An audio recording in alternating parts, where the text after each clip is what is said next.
Good morning, students, especially to the second year BA students. There is a lesson, an interview with Sandhya Suri, which I believe I started when we had classes in college, and I could not continue with that lesson, and it was sitting the back of my mind that I must do it for you. So I decided that I would record a lecture of this particular lesson. It's the fourth lesson. It's called An Interview with Sandhya Suri. It's found on page 45 in your text. And it's one of the very important lessons because it speaks about discrimination, disparity for women in the workplaces. Discrimination, gender discrimination, is one of the very challenging aspect of our society today, and we find that in very many places of work that these kind of disparity can be seen. Here we have an interview with Sandhya Suri, a naval officer who joined Indian Navy and came to rise to the highest position and retired in time. And there were when she was in this particular field, she noticed that there was so much of disparity for women, and she tries to make an attempt to reduce this disparity and try to make our government understand and accept women on par with men, and to give them the equal position of work, because there was never certain work positions or positions where women were given. It was men who dominated these work areas. So that is the focus of this interview that we have with Sandhya Suri here. She's a retired naval officer. She is one among a few fortunate women who had the privilege of serving on board a warship, and she was the third Indian Navy Academy batch and had 14 lady cadets in it. The first question was asked to her, and she expresses as to how she got the interest of joining the forces. Miss Sandhya Suri always wanted to be in the armed forces even before the induction of women came into play. She loved to be in the forces more for the uniform. She was so impressed with the kind of uniform that she wanted to wear. She joined Indian Navy and served for 7 years. She undertook her first training in Goa and then in Kochi, Mumbai, and also on a ship's attachment carrier, Vikrant, for 11 months before she was posted to the Eastern Command. What are the challenges that she was addressing when she joined the forces? The challenge itself was because she was a woman. Her ability, her skill, her knowledge, and what she showed in the forces was same as what any man would possess in the forces. But still, she had to face the challenge because she was a woman. Miss Suri was a sportsman and played basketball for JNK State, Jammu and Kashmir State, and she would practice almost 4 to 5 hours. Fitness and mental resilience were two important challenges, and she could easily groove into both because even before she joined the forces, she was a sportswoman, so she would practice for 4 to 5 hours. She had a very strong, resilient spirit. She would rise above the abilities and the obstacles that would come her way. And therefore, with this strong mind and physical fitness, she was able to easily fit into the forces. She also says that apart from this challenge, which is quite challenging for any woman, the biggest challenge she faced was to be referred as lady officer. So often in the forces, when they call them as officers by rank, they would clearly mention her as a lady officer. This was a challenge for her. She would rather want to be referred as an officer rather than saying lady officer. Most women faced was to let go of the fact that you are a woman, and also getting men to think likewise was also a challenge. She says that armed forces require balance of fortitude and courage. You should have that courage and you should have the balance of both fortitude and courage. On a warship, it was a privilege for, she says that it was a privilege for her to serve on board a warship, and her posting was logistics. And she was in charge of replenishment at sea, which lent support to the fleet. She was responsible and accountable to her posting, but the fact that a woman serving on board a warship was something that the male dominated space was trying hard to adjust. So, on a warship, it would be easier for men to adjust with one another, but having a woman, because it's one of the crucial tasks that they will have to undertake, and they have to be very conscious of a lady officer being present with them. So there was a lot of realignment, readjustment that was happening, mainly because they looked at her as a woman. And what were those areas that she found that they had to readjust? Most of the men knew women had to have certain privileges, like a private toilet space, locked cabin doors, though Missouri did not ask for it. So, this was something that they felt they need to give, and therefore, in a warship, certain adjustments had to be made, like have a locked cabin door, and which otherwise, I guess, would not be necessary, or even to have a toilet space for women. And Sandhya Suri says that these kind of privileges she never expected to be given to her as a woman. She never demanded for such kind of privileges. These facilities were provided for her, so the precious space on a warship was sacrificed to women. So, a warship, every space was important, every space had to be taken care of in terms of using it to the highest potential. And so, they have to make a very conscious effort to have space given to women officers, for which she was not really happy about having. So in India, particularly, these kind of sacrifices had to be made for women officers, and it was this that she was fighting against. She did not want any kind of such privileges to be granted to women officers or lady officers on board a warship. She reiterates that there should be an objective and subjective gender based. There should be laws must be objective and not subjective. It should not be gender based. If there is a law, as the warship having cabin doors which may not come with a lock, and then it should be common for all the officers on a warship.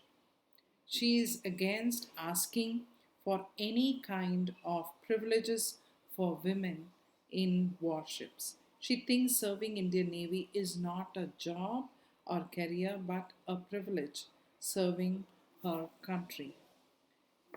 She recalls that her duties on a warship was exciting and looked forward to give her best, even if it meant painting the ship or cooking for her uh, group, cooking food for them. Whatever job that was given to her, she found it a deeming privilege to work on a warship. This was the hardest decision was to quit Navy, as most of her requests were turned down. At this point, government was not considering posting women on warships, and so they are still struggling to get the permission to be granted for women to be a part of the warship on a continuous basis.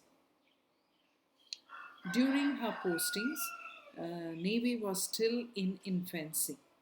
Government could not decide, and the Navy had its own reservations. So, if you consider this gender parity rationally, one can understand the decisions taken then. She hopes that soon doors will open for women officers, and no way women assessment standards must be lowered. So she believes that when it comes to assessing women, to be selecting them on warships or any kind of forces, there should be no lowering of assessments, and there should be equal opportunities must be given, and she is hopeful of that. Recently, as recent as I suppose in the month of February or March, the Supreme Court decided to give women that opportunity. SSC, that is Short Service Commission, is a process by which they select women for the forces.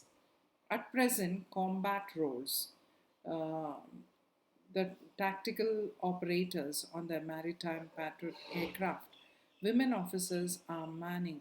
At present, there are many women officers who are given equal opportunities in many of the forces in Air Force, Army, and Navy. So, one such is that the tactical operator maritime uh, Patriot aircraft has women officers, and they are manning the console, and they press the button that fires the missile. That is the way in which the women officers have been raised. Armed forces induct women as military police officers. This is again another new development that probably didn't happen during Sandhya Suri's time, and which has happened now. Our Indian government has opened doors for women to rise in these male dominated positions in the forces. And IAF inducted 3 women as fighter pilots. So the Supreme Court granted permanent commission. This is the award winning. This is what Sandhya Suri was asking for at the end of the interview in the lesson, where it didn't happen then, but it happened in 2020, somewhere in the month of February or March. I have seen it in the newspaper. Supreme Court granted permanent commission to women officers in the Indian Navy. So the gender equality has been given to women in the naval forces. Um, this has been justified. What she asked for has been given. What does this mean? That permanent commission to be granted to women officers in Indian naval forces. This means this entitles the women to be in service until retirement, unlike the SSC, that is the Short Service Commission I spoke to you about, which was only for 10 years or 14 years, and which is why Sandhya Suri could not serve the naval forces for a long time and had to come out of it. And she hoped one day that the government will offer this privilege for women officers to continue to be in service in the same line as the men officers. So Supreme Court granted permanent commission for women naval officers, which entitles them to be in the services until retirement. So this center not it initially they were not granted sea ailing duties. They were not women officers were not given positions or duties which is sea bound on the grounds that they lack uh, washrooms, as simple as not having enough washrooms for women officers, so they were not granted uh, positions or duties on the ship uh, in the Russian vessels. So Supreme Court has turned down this reason and said no place for discrimination. So Russian ships failed to offer women on board for one reason, that they did not have separate washrooms for women officers. But our Indian Supreme Court has turned down this reason and said there is no place for discrimination for women officers. So if we deny PC, it is a if we deny permanent commission, it is a serious miscarriage of justice. This is the statement given by Supreme Court when they gave the permanent commission to women officers in 2020, saying that if they deny a position for women officers on board, it would be a serious miscarriage of justice. This decision comes as an attempt to bridge the gender gap that is prevalent in Indian armed forces, in Indian naval forces, and also in Indian air forces. But from what we see at the present, women are holding very high position in all the three forces, as high as holding the important position that any male dominated officer can hold. So it's an eye opener for us. It's encouraging women to think that there is nothing that can stop us from achieving what we want. Our vision, our desire, our objectives and aims should be sky limit. That should be the position to which we need to rise. There's nothing that can keep us down to a level where we feel that we have to restrict our position to that extent. So, in that capacity, Sandhya Suri stands as a supreme example. I'm sure after hearing this grant by the Supreme Court, the Permanent Commission, Sandhya Suri would be one of the very excited officers to see in her time that this opportunity was granted to women officers. So I wish all the second year students to read through this interview in your lesson, which is on page 45, and very interesting. It's a real life experience of this officer. We have quite a few pictures of her as a young naval officer. The opportunities and how she rose to the IS level is shared by her, and very interesting to read it. At the same time, as an examination point of view, go through the comprehension questions that are there at the end of the lesson. Try to understand uh, the learning that need to take place in terms of language and how to frame your answers. If you still find it difficult, you can always uh, call or meet us in college and discuss the lesson. And so I wish you all the best and do a good, thorough learning for your exam, and take care. Have a good day. Thank you so much.